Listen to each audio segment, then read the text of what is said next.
Bonjour à tous et bienvenue dans la Taverne IT. Moi c'est Bastos et aujourd'hui on se retrouve pour l'épisode 4 consacré à Terraform. Lors du dernier épisode, nous avons configuré l'accès à Internet pour notre infrastructure. Nous avons aussi déployé notre première instance. Nous allons voir dans cet épisode comment rendre notre code plus lisible, comment se connecter à notre instance de manière sécurisée et enfin je vous montrerai une introduction aux variables. C'est parti! Lors des 3 derniers épisodes, nous avons travaillé sur un même et unique fichier qui était le main.tf. On va maintenant créer 3 nouveaux fichiers et ainsi pouvoir découper notre main.tf. On va créer notre premier fichier consacré au réseau de notre infrastructure. On le nomme network.tf. Ensuite, nous allons créer un second fichier qui va être ec2.tf qui contiendra les informations de notre instance Amazon Linux que nous avons déployée. Nous allons maintenant ajouter notre troisième fichier qui va être iam.tf. Celui-ci contiendra les rôles et policies, c'est-à-dire la sécurité de notre infrastructure. On a maintenant l'ensemble de nos fichiers, on va venir découper main.tf et venir copier le code dans les bons fichiers. On se rend sur main.tf. Ici, on va garder le provider AWS ainsi que la région. On va maintenant remplir le fichier réseau, on va venir copier la partie réseau du main.tf, donc du VPC jusqu'à l'Amazon Route Table Association. On fait un coupé, on va dans networks.tf et on fait coller. On va maintenant remplir le fichier ec2.tf qui contient donc les informations de notre instance. On vient copier cette ressource, couper, coller. Il nous reste enfin le fichier iam.tf que nous utiliserons plus tard. Nous allons maintenant voir comment se connecter de manière sécurisée à notre instance. Pour se connecter à cette instance, nous allons utiliser le service AWS Session Manager. Cela permet depuis la console AWS, depuis un navigateur web, de se connecter directement à nos instances. Cela évite d'exposer l'instance via le protocole SSH sur Internet. Pour ce faire, nous allons créer une policies et un rôle IAM pour autoriser Session Manager à se connecter à nos instances. On se rend sur le fichier iam.tf. Pour commencer, nous allons créer un rôle IAM. On crée une nouvelle ressource, AWS IAM Role. On va le nommer SSM pour Session Manager. En paramètre, bien sûr, il faut donner un nom à ce rôle.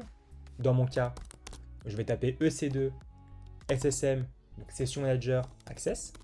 On doit maintenant indiquer à quel service ce rôle va être associé. Dans notre cas, c'est au service EC2. On va venir taper assume roles policies. Ici, on va venir chercher un fichier .json qui contient cette information. Vous pouvez récupérer ces fichiers directement avec le lien GitLab que je vous ai mis en description. Ces fichiers, je les ai récupérés sur les rôles par défaut depuis la console AWS. Lorsque vous avez récupéré les deux policies, ec2 assumeroles.json et ssm policies.json, on va maintenant venir appeler ce fichier. Pour appeler un fichier, on tape files, puis entre parenthèses et entre guillemets, on va venir chercher le chemin de ce fichier. Dans notre cas, c'est policies / et le nom du fichier qui est ec2 assumeroles.json. Et on vient fermer la parenthèse. On va maintenant créer une policy qui sera attachée à notre rôle. Cette policy contiendra les droits nécessaires pour que notre instance AWS puisse interagir avec Session Manager. On crée une nouvelle ressource qui va être AWS IAM Policies. On va la nommer toujours SSM pour Session Manager. En paramètre, on lui donne un nom, SSM Policy. On va maintenant venir chercher de la même façon le fichier JSON SSM Policy. On tape policy égale files, entre parenthèses et entre guillemets, on va taper le chemin qui est policies ssm policy.json et on ferme la parenthèse. Nous venons de créer deux ressources, une première, un rôle IAM, avec un lien vers un fichier JSON qui lui dit que ce rôle sera destiné à être utilisé par une instance EC2. Comme on peut voir sur ce fichier JSON, on voit ici que le service pointe bien vers EC2. On a ensuite créé une ressource policies, c'est-à-dire les droits qui vont être attachés à notre rôle. Et si on va regarder ce fichier JSON, on a ici les droits par défaut pour que Session Manager puisse interagir avec notre instance EC2. On va maintenant lier nos deux ressources, c'est-à-dire qu'on va attacher notre policy à notre rôle. Pour ce faire, on crée une nouvelle ressource qui va s'appeler AWS IAM Policy attachment. On va l'appeler attach SSM. En paramètre, on va commencer par lui donner un nom. Attach SSM policies. Ensuite, nous allons indiquer les rôles auxquels nous voulons attacher une policy. Dans notre cas, notre rôle, c'est le rôle SSM. Ce paramètre rôle attend une liste. Pour faire une liste sur Terraform, on utilise les crochets. On va venir chercher notre rôle de la même manière, donc AWS IAM role.ssm, et ici, il nous faut en paramètre le nom. Donc on va chercher venir le paramètre name. On va maintenant indiquer la policy qu'on va attacher à ce rôle. On tape policy ARN. On va venir chercher l'ARN, donc l'Amazon Resource Name de notre policy SSM. On tape AWS IAM policy.ssm et ici on va chercher le paramètre ARN. Enfin, pour pouvoir ajouter ce rôle à notre instance lors du déploiement de notre infrastructure, nous devons créer une dernière ressource qui va être une instance profiles. On tape ressources, AWS IAM instance profiles. On va la nommer session manager hello. En paramètre, on va donner un nom qui va être SSM hello. Et enfin, on va ici venir chercher le rôle que nous avons créé. Rôle AWS IAM role.ssm.le nom. Donc on va chercher le paramètre name. Nous venons de terminer la configuration IAM. On va maintenant se rendre sur notre fichier ec2.tf pour ajouter ce rôle à notre instance. De retour sur notre fichier ec2.tf, on va rajouter un paramètre à cette instance qui est le rôle que nous avons créé. Pour ce faire, on tape IAM instance profiles. On va venir chercher l'instance profiles que nous avons créée. AWS IAM instance profiles.ssm hello.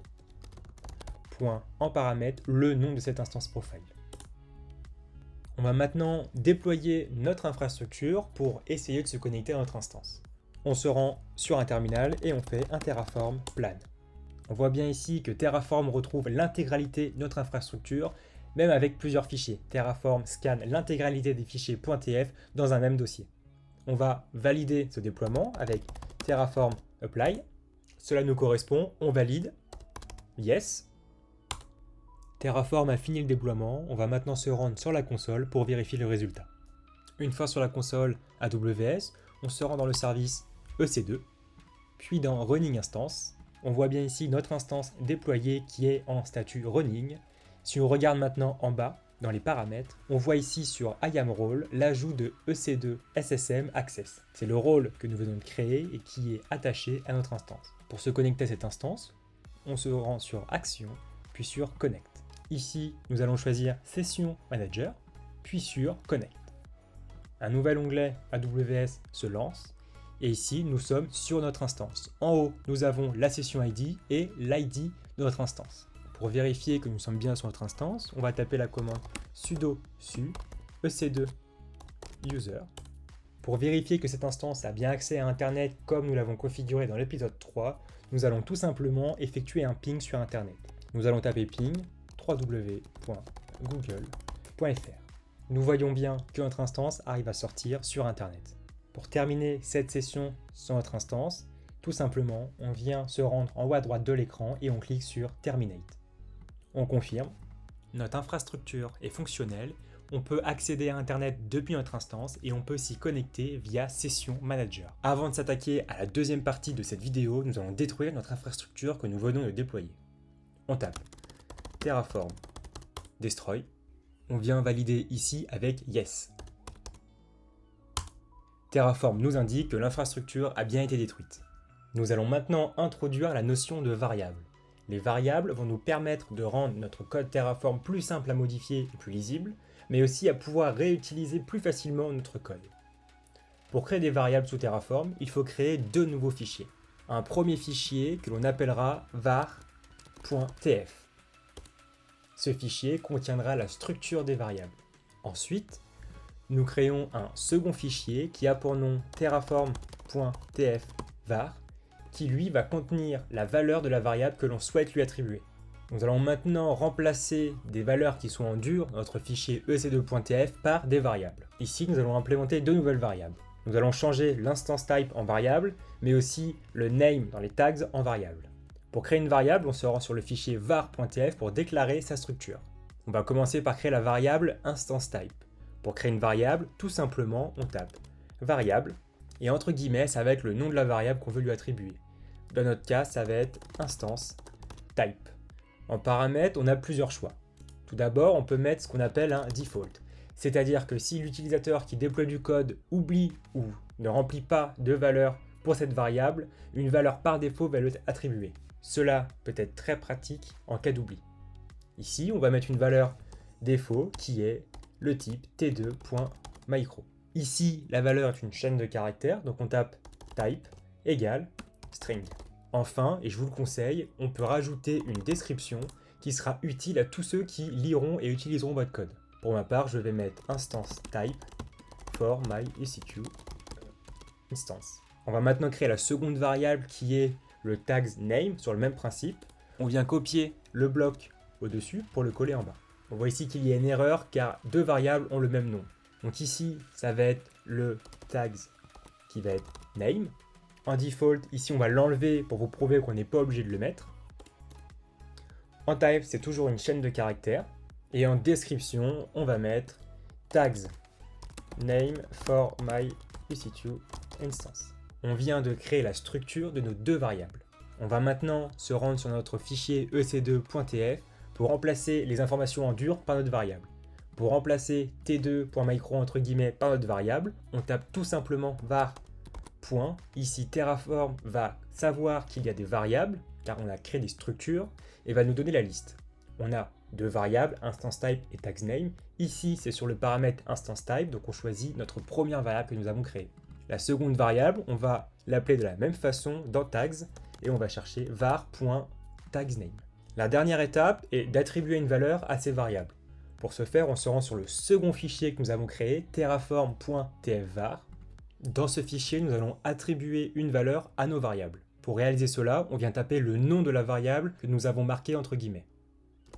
Dans notre cas, instance type. Et entre guillemets, on vient taper l'instance type que l'on souhaite. Pour changer du t2.micro et du default, nous allons rajouter un m5.large. On va attribuer une valeur pour notre seconde variable qui est tagname. Et entre guillemets, vous mettez le nom de votre choix. Pour ma part, je vais mettre Amazon, Linux, pareil. On a vu comment créer la structure des variables. On a ajouté ces variables dans notre code Terraform. Et ensuite, nous avons ajouté une valeur à nos variables. On va maintenant déployer notre infrastructure pour voir si tout cela a bien été pris en compte. On se rend sur le terminal et on tape un Terraform plan. Le plan nous convient, on va maintenant déployer notre infrastructure avec Terraform apply. On valide en tapant yes. Terraform a fini de déployer notre infrastructure, on va maintenant se rendre sur la console pour vérifier. De retour sur la console AWS, on se rend sur EC2, puis dans Running Instance.